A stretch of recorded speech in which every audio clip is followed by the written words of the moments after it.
Halo teman-teman, bantu channel ini untuk berkembang ya. Klik tombol subscribe dan jangan lupa untuk like and share video ini. Terima kasih dan selamat mendengarkan.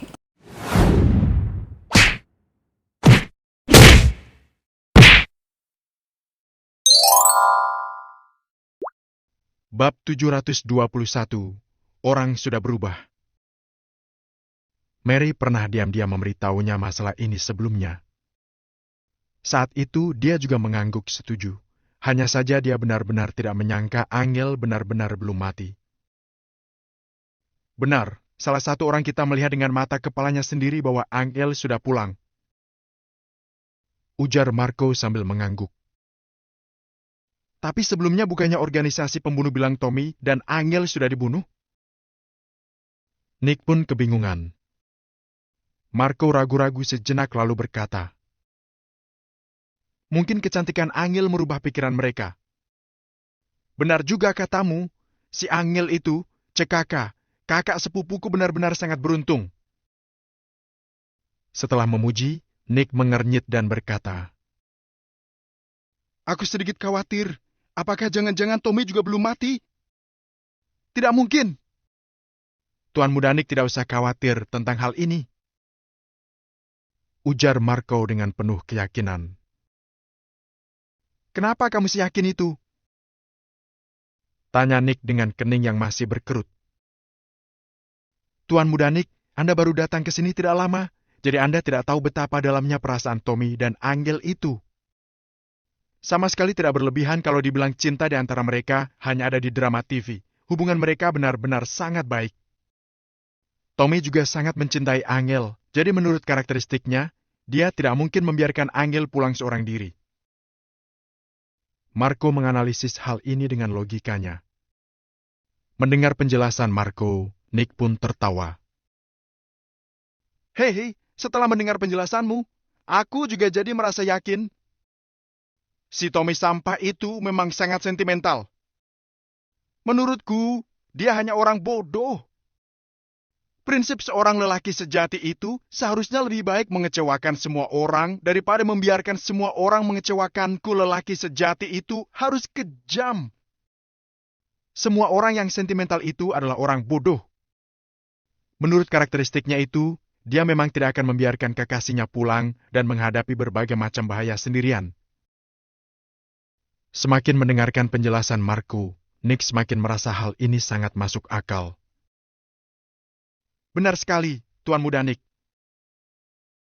ujar Marco sambil tertawa dan mengangguk. "Tapi dia sudah menjadi idiot, dia tidak akan bisa mengatur Angel lagi, kan?" Setelah minum seteguk anggur merah, Nick tiba-tiba teringat dengan masalah ini. Si Angel itu juga tidak mungkin meninggalkan Tommy sendirian. "Tuan Muda Nick, Anda tenang saja, Tommy pasti sudah mati. Di kota Neo ini tidak ada orang yang bisa berebutan posisi lagi dengan Anda," ujar Marco dengan penuh hormat. "Hahaha. Baik. Aku mengerti maksud Mary. Dia ingin Angel menjalin hubungan denganku. Gadis cantik ini, cekek kakak. Aku sudah berpikir sangat lama, tapi tetap tidak menemukan alasan untuk menolak." Nick meletakkan gelas anggurnya di meja lalu menggosok tangannya dengan penuh semangat. Marco membeku sejenak, lalu berkata dengan nada ragu, "Tuan Muda Nick, Anda adalah seseorang yang berkedudukan tinggi. Angel sekarang sudah termasuk janda. Apakah tidak akan membawa sial? Selain itu, dia juga kakak ipar Anda." "Plak!" Sebelum Marco selesai berbicara, kepalanya sudah dipukul oleh Nick. Dia pun segera menunduk dan meminta maaf. "Tuan Muda Nick, maafkan saya. Maafkan saya." Memangnya kenapa kalau dia itu kakak iparku? Memangnya kamu tidak pernah dengar kata pepatah? Tidak ada yang lebih seru dari bermain dengan hehe. Bukannya Tommy suka sok hebat. Aku tidak hanya mau dia mati, aku juga ingin dia melihatku dan Angel sedang hehe. Semakin dibicarakan, Nick semakin bersemangat. Dia menggosok tangannya dengan penuh penantian. Kali ini, Marco tidak berani menasihati Nick lagi. Dia segera mengangguk dan berkata, "Benar, benar, Tuan Muda Nick bisa melakukan semuanya. Oke, besok kita pergi ke villa di perumahan di Jing Oriental itu untuk mengunjungi Mary dan yang lainnya. Sekalian pergi lihat-lihat kakak iparku yang cantik itu, hehe." Nick mengelus-elus dagunya. Di matanya terlihat kilatan mesum. Di malam hari, Angel dan adiknya berjalan perlahan-lahan ke arah Villa Cloud. Sejak Valentino kecelakaan, Arvin dan yang lainnya meninggalkan kota Neo, jadi Villa Cloud ini tidak terurus lagi. Awalnya, memang tidak banyak yang tinggal di perumahan ini. Sekarang jadi terlihat semakin sepi. Seluruh gunung Cloud terlihat seperti gunung tak berpenghuni. Tempat yang dulunya adalah perumahan paling berkelas di kota Neo, saat ini malah menjadi tempat yang tidak dipedulikan orang-orang. Situasi ini membuat semua orang menghela napas panjang. Nick sebenarnya pernah mengincar tempat ini, tapi dengan kemampuannya sendiri, dia masih belum berani berebut keuntungan dengan grup global. Keluarga Wijaya mungkin bisa, tapi mereka tidak mungkin melawan grup global demi hak kepemilikan sebuah gunung. Oleh karena itu, Nick hanya bisa berpikir dalam hati saja. Ketika Angel dan Jenny masuk ke penthouse dan membuka lampu di dalam, Angel tiba-tiba menangis. Villa itu masih tetap sama, bahkan susunan perabot di dalam juga masih tetap sama. Akan tetapi, orang yang dulunya ada di sini sudah berubah. Namun, Angel tahu bahwa Valentino pasti akan kembali. Pasti. Tiba-tiba, Jenny berteriak dari dalam kamar. "Kak, lihat ini." Angel menghirup napas dalam-dalam dan mengatur suasana hatinya. Kemudian dia berjalan masuk ke kamar yang dulu ditinggali olehnya dan Valentino. Angel melihat Jenny sedang memegang sebuah foto dan juga setangkai bunga yang sudah layu. "Apa ini?" Angel langsung menghampiri Jenny untuk melihat foto itu. Foto itu adalah foto dua orang. Di foto itu, Valentino tertawa dengan sangat bahagia. Di sampingnya ada seorang gadis yang bertubuh kecil dan terlihat sangat lucu. Gadis itu tersenyum berseri-seri dan saling bersandar dengan Valentino. Dia juga membuat pose dua jari. "Ini?" Jenny tidak tahu harus mengatakan apa. Dilihat sekilas saja sudah tahu bahwa hubungan antara Valentino dan gadis ini sangat tidak biasa. "Jenny, tidak usah bilang apa-apa. Aku percaya padanya. Selembar foto tidak bisa membuktikan apa-apa. Mungkin saja gadis ini adalah anggota keluarga Valentino." Awalnya Angel merasa tidak nyaman, tapi kemudian dia mengerti. Dia juga sama sekali tidak marah. "Iya, aku juga merasa seperti itu. Kakak ipar sangat mencintaimu. Tapi gadis ini lucu sekali. Aku saja sangat ingin mencubit pipinya." Puji Jenny. Angel menggeleng ringan lalu mulai mengamati Valentino yang ada di foto itu bersama Jenny. Semakin dilihat, mereka semakin merindukannya. Tidak lama setelah mereka berdua masuk ke penthouse ini, Villa Cloud tiba-tiba didatangi puluhan pria kekar berbaju hitam. Puluhan orang itu langsung turun dari mobil lalu pergi ke posisi mereka masing-masing untuk berjaga. Orang-orang ini adalah pengawal yang bekerja di bawah grup global. Belakangan ini, tidak ada yang tinggal di Villa Cloud, jadi grup global pun menarik pengawal mereka. Akan tetapi, asalkan ada satu saja villa yang ditinggali, mereka pasti akan mengirimkan pengawal untuk berjaga di sana. Selain itu, dulu selalu ada 2-3 pengawal yang berjaga di pintu masuk. Namun kali ini, datang puluhan pengawal yang merupakan sesuatu yang sangat jarang terjadi. Saat ini, di gedung perkantoran grup global cabang kota Kamer. Grup global adalah sebuah perusahaan internasional, tidak berlebihan kalau dikatakan usaha mereka tersebar ke seluruh dunia. Di sebagian besar kota ada kantor cabang mereka. Hari ini, Jackson kebetulan sedang datang memeriksa pekerjaan di kantor cabang kota Kamer. Tuan Jackson, belakangan ini Anda sepertinya sangat memerhatikan kota Neo. Ujar asisten wanitanya dengan nada bingung sambil mengantarkan segelas kopi untuknya. Kota Neo adalah sebuah kota yang sangat menarik. Jackson pun tertawa penuh makna lalu menyeruput kopinya. Bab 722, menunggu kepulangan suami. Awalnya, Villa Cloud itu tidak memerlukan begitu banyak pengawal. Tapi Anda mengirimkan begitu banyak orang. Apakah untuk membantu Angel dan yang lainnya? Kenapa? Setelah bimbang sejenak, asisten wanita itu akhirnya mengutarakan pertanyaan yang membuatnya penasaran itu. Kali ini, Jackson tidak langsung menjawab, dia malah mengembus kopinya.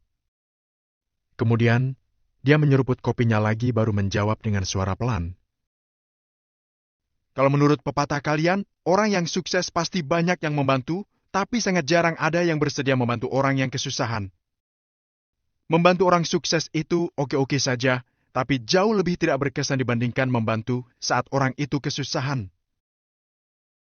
Asisten wanita itu pun mengangguk, ucapan ini memang benar. Tapi, apakah Tuan Jackson menaruh harapan pada gadis bernama Angel Kusuma itu? Dia tidak mungkin menang melawan keluarga Wijaya. Sekarang, teman Anda, Valentino Wijaya, juga sudah mati. Tidak akan ada orang yang mengingat bantuan di tengah kesusahan Anda ini. Asisten wanita itu masih tetap tidak mengerti. Jackson menyipitkan matanya lalu tertawa ringan, tapi dia tidak menjelaskan lebih lanjut kepada asisten wanitanya itu. Grup Global adalah sebuah perusahaan internasional yang sangat terkenal. Baik finansial dan juga kemampuan mereka sangat mengerikan.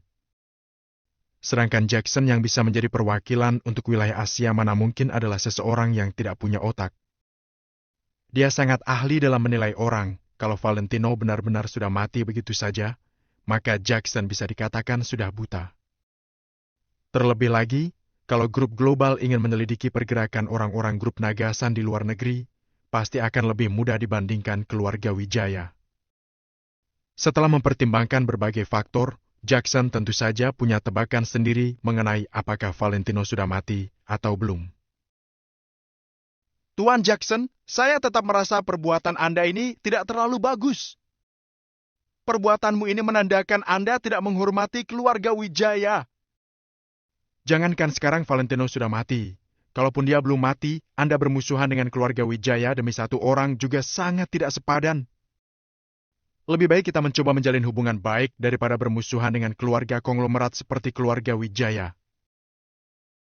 Asisten wanita itu mengerutkan keningnya sambil berusaha menasihati Jackson. Mendengar kata-kata asistennya, Jackson pun tertawa. Lalu, dia meletakkan gelas kopinya dan berjalan ke arah jendela besar, melihat pemandangan menakjubkan kota Kamer. Menjalin hubungan baik dengan keluarga Wijaya dan meninggalkan Valentino. Orang biasa pasti akan berpikir seperti itu. Namun, kalau Jackson adalah orang biasa, posisi perwakilan grup global cabang Asia ini tidak mungkin menjadi miliknya. Perusahaan di dunia ini sangat banyak, tapi kenapa grup global bisa terkenal sampai ke seluruh dunia? Justru karena pemikiran mereka berbeda dengan orang biasa. Mereka mempunyai wawasan dan pemikiran mereka sendiri. Mereka berani mengambil risiko dan bertaruh besar-besaran. Makanya mereka bisa sesukses sekarang. Kamu sudah bekerja denganku selama ini, tapi kamu masih tetap tidak memahami intisari dari bersosialisasi. Keluarga Wijaya memang hebat, tapi mereka sudah maju dan sudah terbentuk. Mereka sudah punya koneksi yang tetap dan sekutu yang sudah berhubungan baik dengan mereka. Orang-orang yang datang belakangan paling hanya dianggap sebagai teman biasa. Tapi sekarang keluarga Wijaya sudah tidak kekurangan teman. Ujar Jackson penuh makna. Asisten wanita itu membelalakan matanya lalu menghampiri Jackson sambil membawa gelas kopi Jackson. Kalau begitu, bagaimana dengan Valentino Wijaya? Memangnya dia kekurangan teman? Tanya asisten wanita itu. Tentu saja, Valentino berbeda dengan keluarga Wijaya. Sekarang, dia masih termasuk baru mulai melangkah. Segala sesuatu yang bisa membantunya sekarang, kelak akan menjadi sekutunya yang paling kuat. Misalnya saja grup global, orang-orang yang berhubungan baik dengan kita 50 tahun yang lalu pasti akan kita anggap sebagai sekutu dan akan kita perlakukan dengan tulus. Tapi sekarang, kita sudah punya koneksi tersendiri. Orang-orang yang datang belakangan hanyalah orang-orang yang menjalin hubungan demi keuntungan bersama. Jackson menyalakan sebatang cerutu dan mengisap dalam-dalam. Asisten wanita itu mengambil cerutu itu lalu memegangnya, kemudian bertanya, "Tapi Tuan Jackson, Anda mempercayai Valentino sampai sebegitunya?" "Tentu saja. Sedangkan kenapa aku berani bertaruh pada Valentino adalah karena aku percaya dia punya potensi. Potensi seseorang itu susah dijelaskan. Intinya, kamu ingat saja kata-kataku. Di masa depan, CEO pasti akan sangat berterima kasih dengan keputusanku saat ini. Waktu akan membuktikan seberapa tepatnya keputusanku ini. Aku, Jackson Lenardi, juga sangat menantikan datangnya hari itu." Kemudian, Jackson mengambil gelas kopi yang dibawa asistennya, lalu menghabiskan kopinya sambil melihat keluar jendela. Penthouse di Villa Cloud. Setelah menyapu kamar, Angel dan Jenny pun pergi ke atap. Mereka menggunakan selimut sebagai alas, lalu berbaring bersama di atasnya, memandangi bintang-bintang di langit. "Kak, asalkan kakak ipar bisa kembali, aku tidak akan mengganggu kalian. Aku akan kembali meninggalkan kota Neo dan kembali bertemu kalian lagi setelah perasaanku ini hilang sepenuhnya.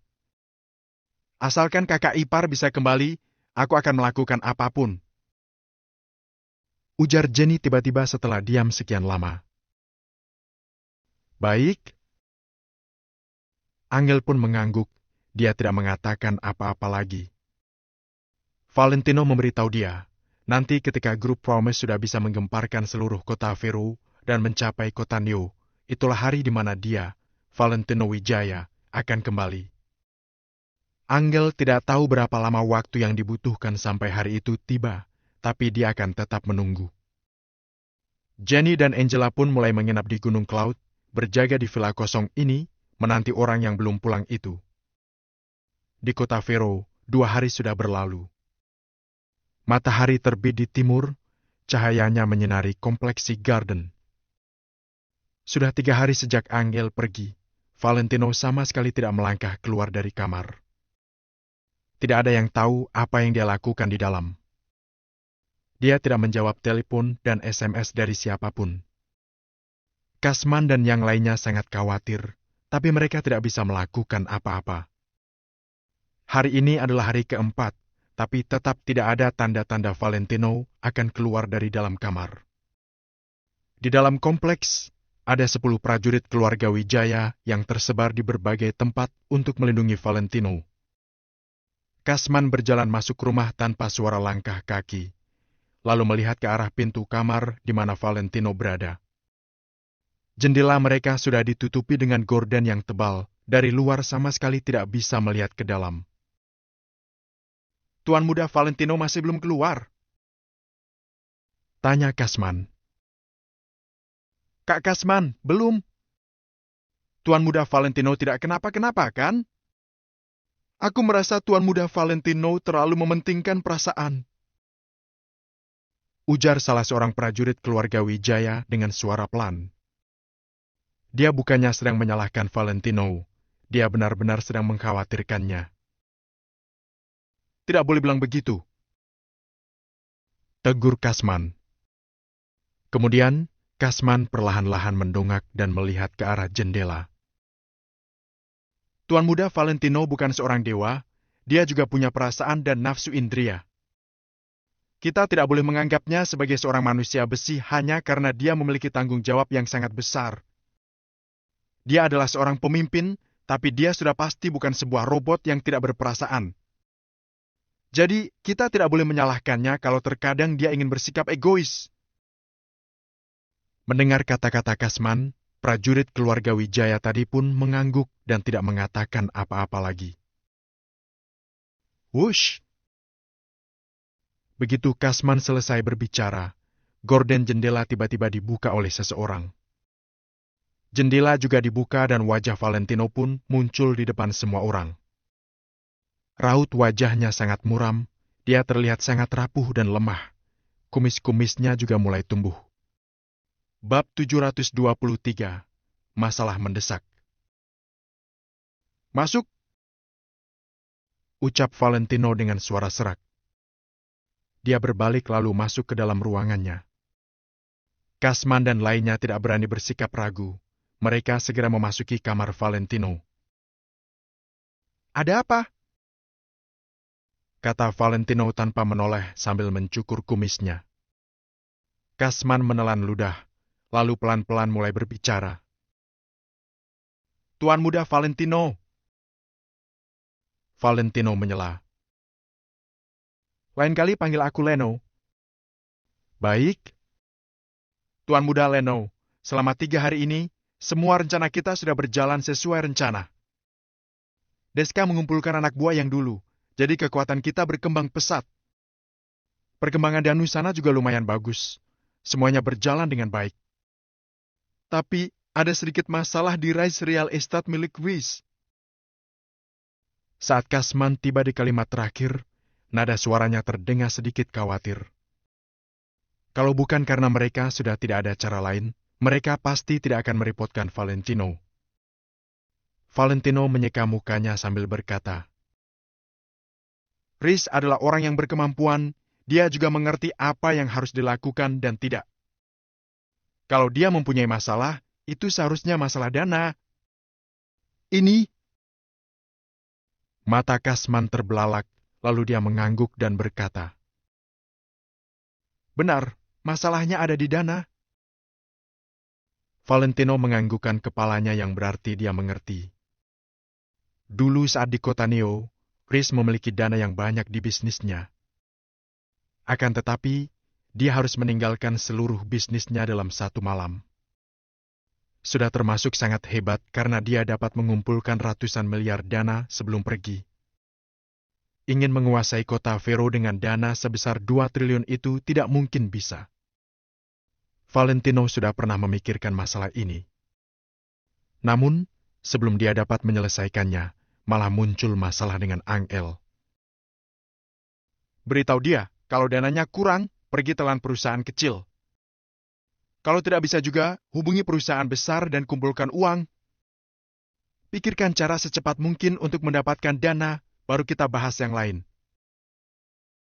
Kata Valentino dengan datar sambil meletakkan kembali handuknya. Kasman tercengang. Ini? Kasman merasa sangat asing dengan Valentino yang sekarang. Menelan perusahaan orang lain dengan paksa. Valentino tidak memberikan orang lain jalan keluar. Valentino yang dulu pasti akan memikirkannya berulang kali kalau mau melakukan hal seperti ini. Sedangkan ini sama saja seperti Valentino memerintahkan hukuman mati. Kak Kasman, yang dikatakan Tuan Muda Leno benar. Manusia harus menjaga diri sendiri. Kita hanya perlu memikirkan meningkatkan kekuatan kita, tidak perlu pergi memedulikan nasib orang lain. Kata asisten Kasman. Orang yang mereka butuhkan sekarang adalah Tuan Muda Valentino yang tegas. Dengan begini, ke depannya saat menghadapi keluarga Wijaya Kota Komer, mereka baru bisa semakin percaya diri.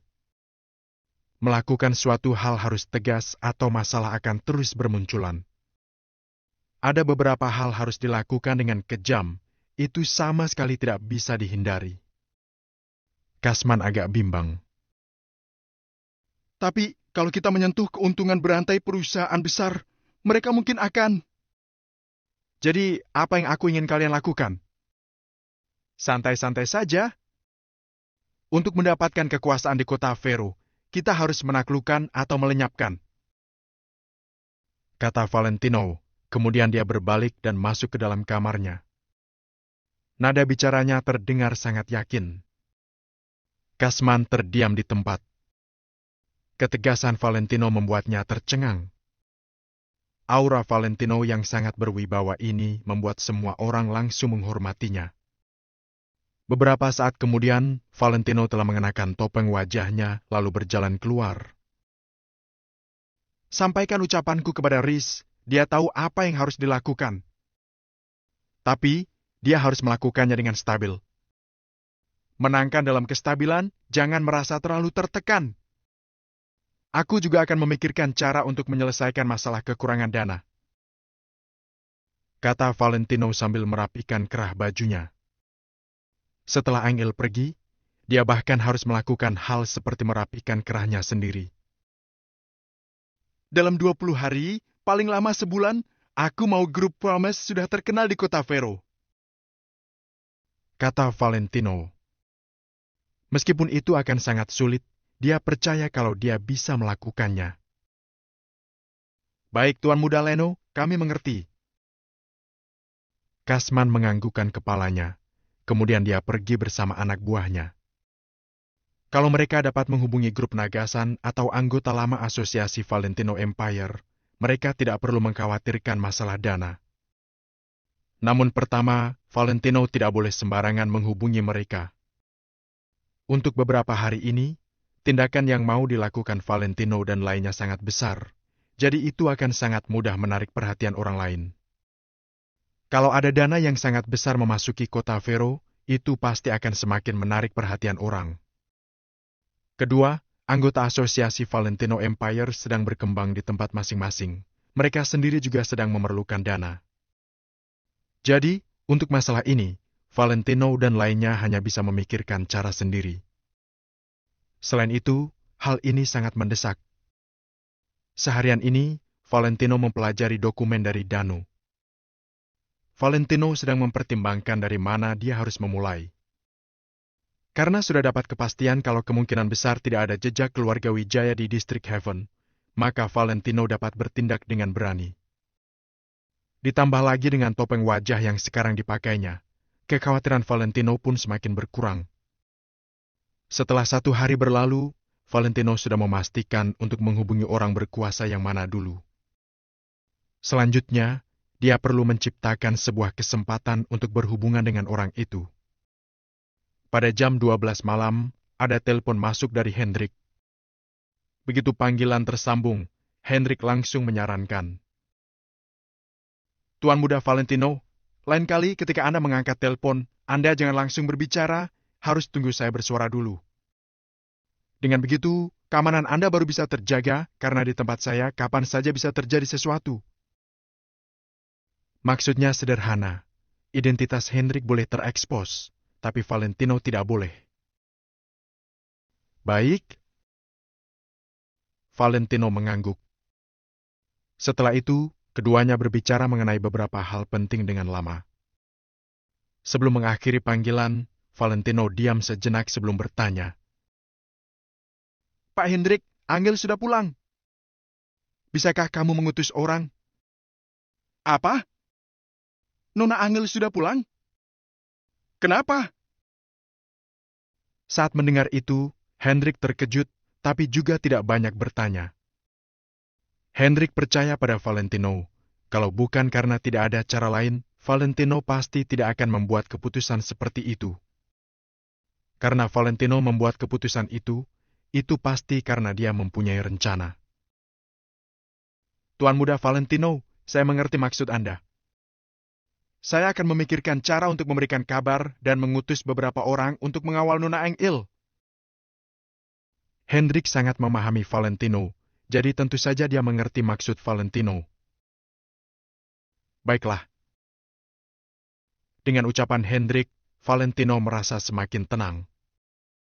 Kemudian, keduanya mengakhiri telepon mereka. Valentino kembali ke kamarnya, tapi dia hanya berdiri di depan pintu dan tidak ingin masuk ke dalam. Dia memang tidak mengantuk, sekarang melihat kamarnya yang kosong melompong membuatnya merasa semakin sakit hati.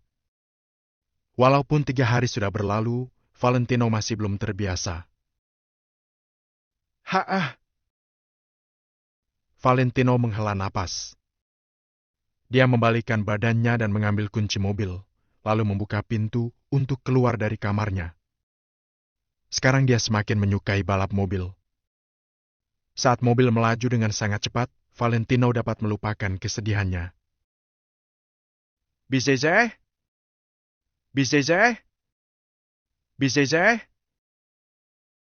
Seiring dengan deru mesin, Sentena putih itu pun meninggalkan kompleks Sea Garden lagi. Mobil Sentena yang model biasa pun sudah mengungguli banyak mobil lainnya. Jadi, kecepatannya tetap melampaui mobil biasanya. Akan tetapi, jalan kota ini tidak cukup luas, jadi Valentino langsung melaju ke arah tepi kota. Pada saat ini, di sebuah tikungan tepi kota, sebuah mobil Lamborghini Perak sedang parkir di sebelah mobil Ferrari merah. Mobil Ferrari merah itu terlihat jauh lebih memesona daripada mobil Lamborghini Perak. Bab 724, Erica Lowell. Ferrari merah itu terlihat seperti api yang menyala di kegelapan malam. Di sebelah mobil berdiri beberapa orang. Salah satu dari beberapa orang itu adalah pemuda yang kemarin balap mobil dengan Valentino. Di sebelah pemuda itu berdiri seorang wanita yang tinggi dan langsing. Wanita itu mengenakan pakaian kulit, menonjolkan tubuhnya yang sempurna. Rambutnya yang sepanjang bahu dibiarkan begitu saja, dia tampak cantik yang berkesan sedikit liar. Tampangnya tentu saja juga luar biasa. Dari nilai 1 sampai 10, dia pasti bisa mendapatkan nilai 8 ke atas. Tinggi wanita itu lebih dari 170 cm. Meskipun dia tidak memakai hak tinggi, tingginya sudah setara dengan pemuda itu. Ekspresi wanita itu terlihat sangat angkuh dan keras. Dia terlihat seperti orang yang tidak akan menuruti perkataan orang lain. Kalau ada anak orang kaya dari kota Vero District Haven di sini, mereka langsung dapat mengenali kalau wanita langsing dan cantik yang mengenakan jaket kulit itu adalah bos klub balap mobil kota Vero. Keahlian balap mobilnya berada di urutan 5 besar, dia adalah seorang wanita dengan kepribadian yang berani. Hal yang terpenting adalah identitasnya. Wanita itu adalah Erica Lowell, nona muda keluarga Lowell dari District Haven. Dia adalah putri kesayangan ayahnya. Identitasnya tentu saja tidak sederhana. Vincent, apakah kemarin kamu bertemu dengan hantu? Erica melipat kedua tangannya di depan dada sambil memanyunkan bibirnya. Kak Erica, kemarin aku juga mengira aku sudah bertemu dengan hantu, tapi benar-benar ada bekasnya.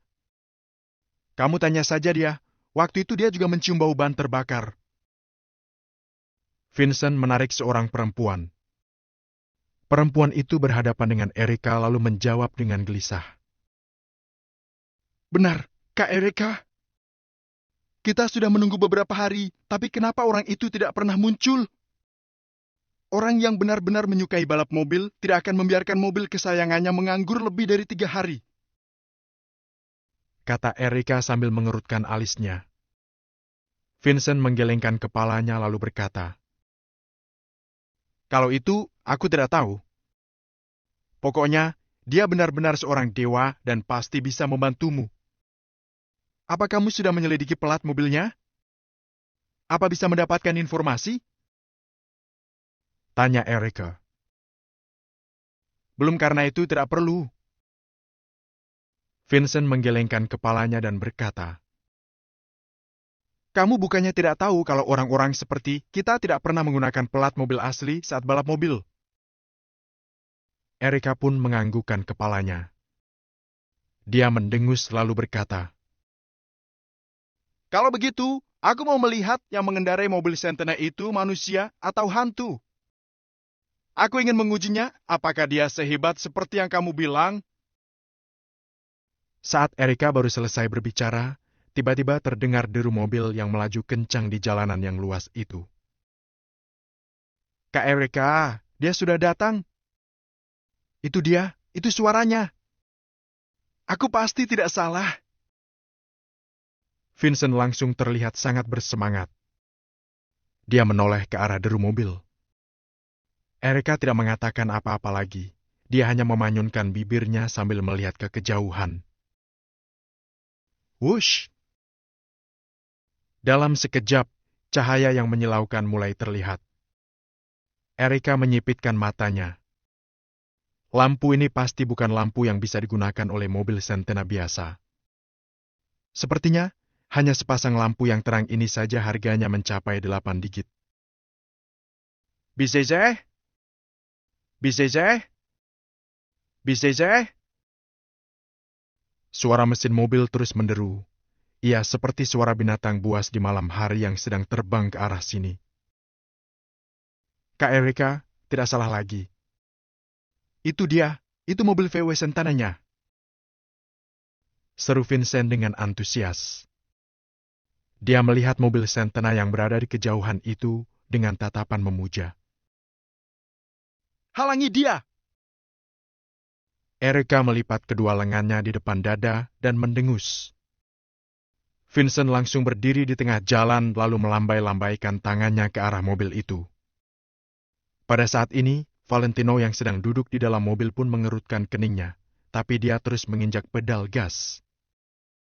Ketika lampu yang terang itu menyorot ke depan, Valentino dapat melihat Vincent yang terus-menerus melambaikan tangannya dan seorang wanita berwajah angkuh di sebelahnya. Valentino melihat sekilas ke arah mobil Lamborghini dan Ferrari merah. Kemudian, dia mengingat Vincent, anak orang kaya yang kemarin mengendarai mobil Lamborghini. Valentino menggeleng-gelengkan kepalanya. Dia tidak berniat untuk menghentikan mobilnya dan mengurangi kecepatannya. Berem, berem, berem.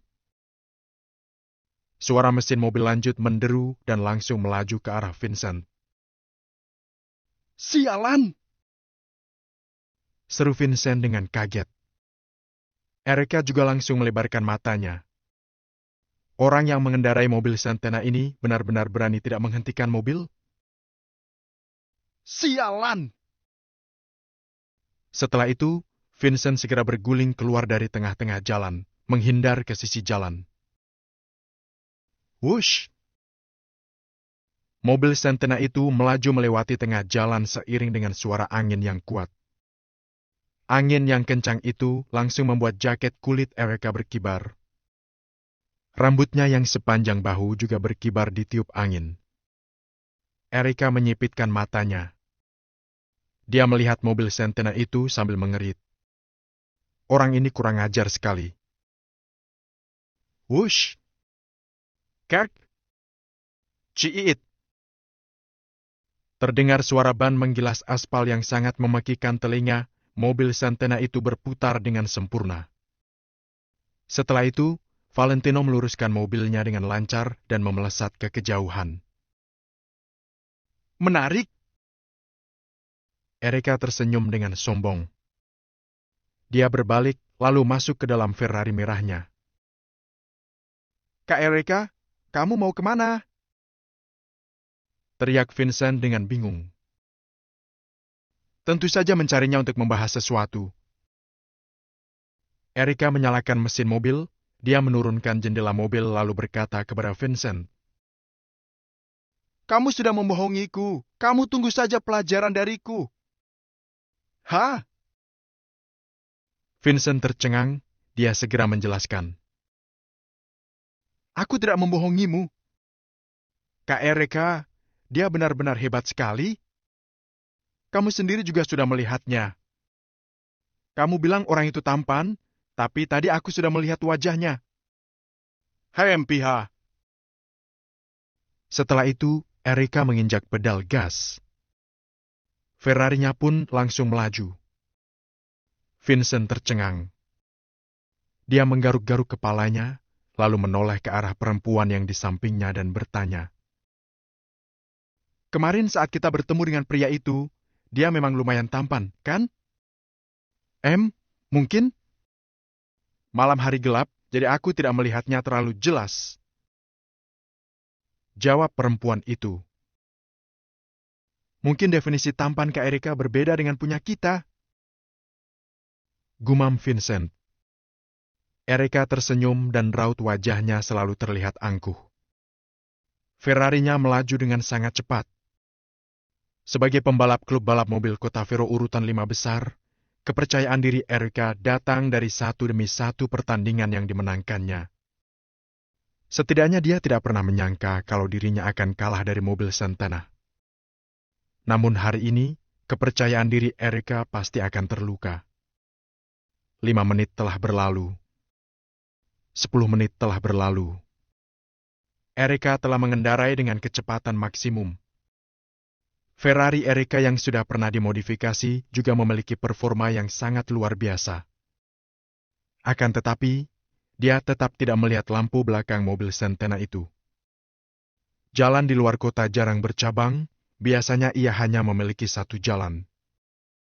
Jadi, mobil Centena itu pasti tidak berbelok ke jalan lain. Akan tetapi, kini 15 menit telah berlalu, Erika masih belum terkejar mobil Centena itu. Ekspresi sombong Erika akhirnya perlahan-lahan memudar. Setelah 20 menit berlalu, Erika mengendarai mobilnya ke tepi kota Vero. Di depannya ada sebuah laut yang sangat luas. Sebuah mobil Centena sedang parkir di tepi laut, lampunya yang terang menerangi laut di depan yang gelap.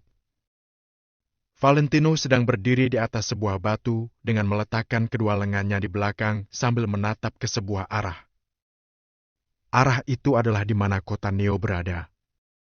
Bab 725, aku tidak tertarik. Erika turun dari mobil.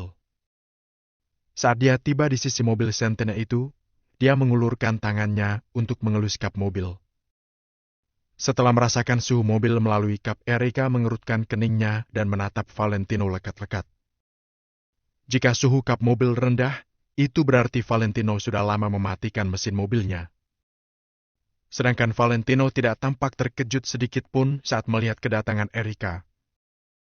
Dia juga tidak menunjukkan ekspresi apapun, dia bahkan tidak membalikkan tubuhnya.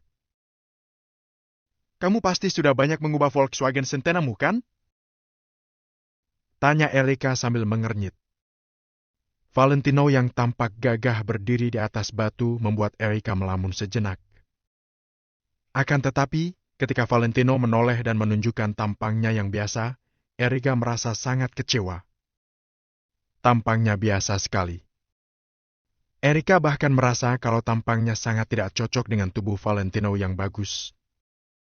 Sama seperti pria yang suka melihat wanita cantik, wanita juga suka melihat pria tampan. Namun, wajah Valentino benar-benar biasa, dia sama sekali tidak termasuk tampan. Setelah Valentino tersadar dari lamunannya, dia perlahan-lahan membalikkan badannya dan melihat Erika.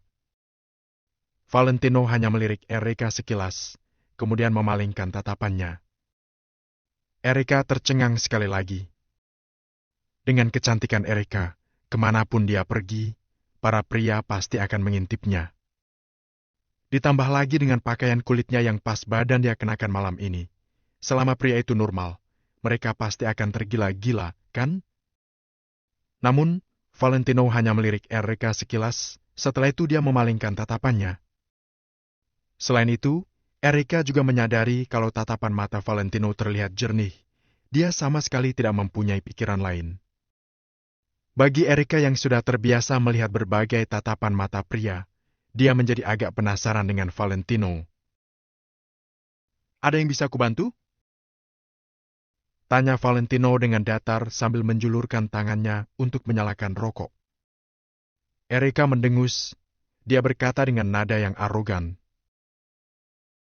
Aku mau memberimu sebuah kesempatan. Sekarang Erika terlihat sangat sombong bak putri, seakan-akan dia sedang memberi amal kepada Valentino. Aku tidak tertarik dengan kesempatanmu. Valentino mengisap rokoknya dengan tenang. Dia berdiri di sini bukan untuk mendengar perkataan Erika, tapi untuk mengisap rokok. Kamu? Apa kamu tidak mengenalku? Kalau begitu, kamu pasti bukan orang kota Vero. Ketika mendengar kata-kata Valentino, Erika terkesiap. Akan tetapi, kali ini Valentino tidak menjawab Erika. Sejak kapan Valentino memerlukan orang lain untuk memberinya kesempatan? Selama ini dia sendiri yang membuat kesempatan. Kamu suka balap mobil, kan? Apa kamu tidak ingin menjadi pembalap nomor 1? Melihat Valentino tidak menjawabnya, nada bicara Erika pun menjadi semakin sinis. Dengan identitas dan kecantikannya, tidak ada orang yang pernah memperlakukannya seperti ini. Tik. Valentino membuang puntung rokoknya, kemudian membalikkan badannya dan berjalan menuju ke mobilnya.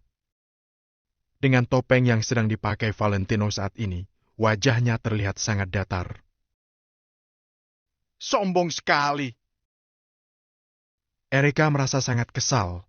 Dia pun membalikkan badannya lalu pergi. Namun, setelah dia memikirkan masalahnya, akhirnya dia menahan emosinya dan memaksa dirinya untuk berdiri di tempat. Karena kamu memodifikasi Centenamu ini sampai begini, itu berarti kamu pasti menyukai mobil, kan?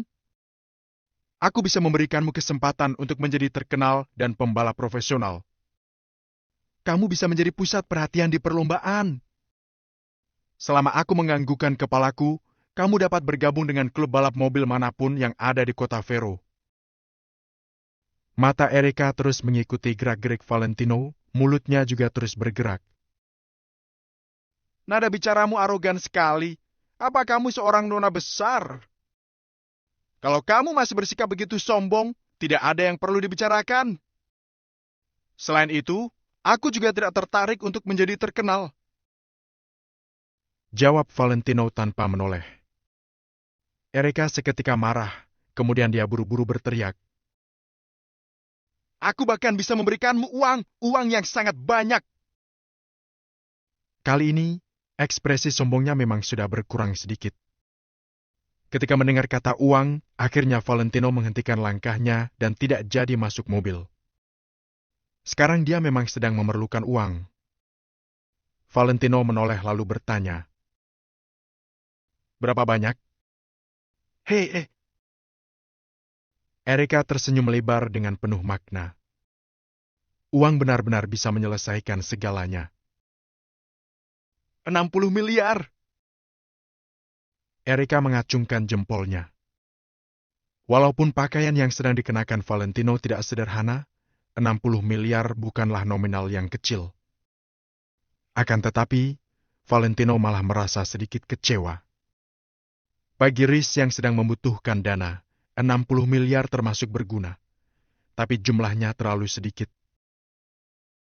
Kenapa? Masih kurang. Apa kamu tahu berapa banyak Centena yang bisa kamu beli dengan 60 miliar? Selain itu, kalau kamu bisa memenangkan perlombaan, aku akan memberikanmu 60 miliar lagi, jadi totalnya 120 miliar. Kata Erika. Kali ini, Valentino benar-benar menoleh dan menatap mata Erika. Harus diakui kalau kondisi ekonomi kota Vero memang jauh lebih tinggi daripada kota Nio. Walaupun tingkat konsumsi pinggiran zona pengembangan rendah, tempat yang dekat dengan kota ada banyak orang kaya dan orang hebat di sana. Seharusnya Erika adalah nona muda dari keluarga Lowell. Dokumen yang diberikan Danu kepada Valentino ada data keluarga Lowell. Data tersebut tertulis kalau aset keluarga Lowell melebihi 2 triliun. Namun, sepertinya data itu tidak akurat. Kalau aset mereka hanya sebesar 2 triliun, apa mereka akan membiarkan anak-anak mereka memberi uang hingga miliaran dengan mudah? Beberapa keluarga konglomerat tidak akan mengungkapkan kekayaan mereka yang sebenarnya.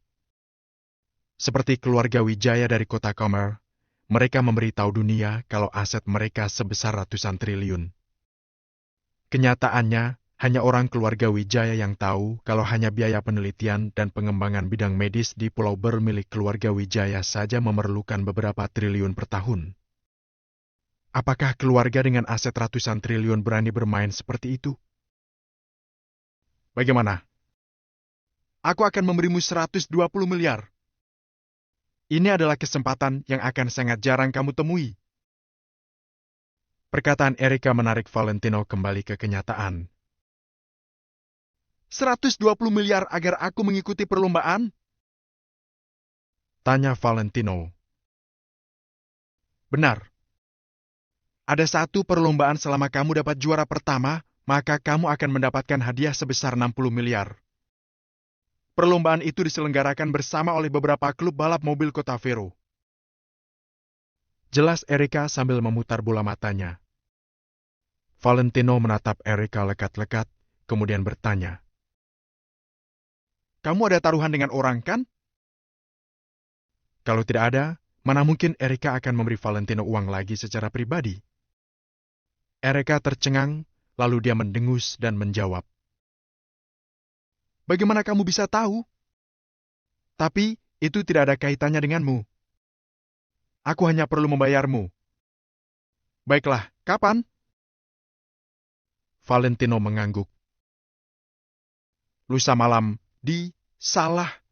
Sekarang sudah lewat jam 12 malam, jadi besok malam. Di jalan berliku Gunung Harlem, mulainya jam 10. Jawab Erika. Tunggu saja pertunjukan bagus dariku. Setelah Valentino mengatakan itu, dia masuk ke mobil lalu langsung menyalakan mesin. Kamu harus mengerti kalau aku ini bosmu, sedangkan kamu dibayar untuk bekerja. Tapi, apakah kamu tidak merasa sikapmu ini sedikit kurang ajar? Erika melirik Valentino sekilas, lalu melipat kedua lengannya di depan dada dan mendengus. Tampang Valentino biasa-biasa saja. Selain itu, dia menerima tawaran Erika demi 120 miliar. Itu berarti keuangan Valentino juga tidak begitu bagus. Erika sudah bertemu banyak sekali anak orang kaya. Tapi dia benar-benar sangat memandang rendah Valentino. Satu-satunya hal yang hanya dihormati Erika tentang Valentino adalah keahlian mengemudinya.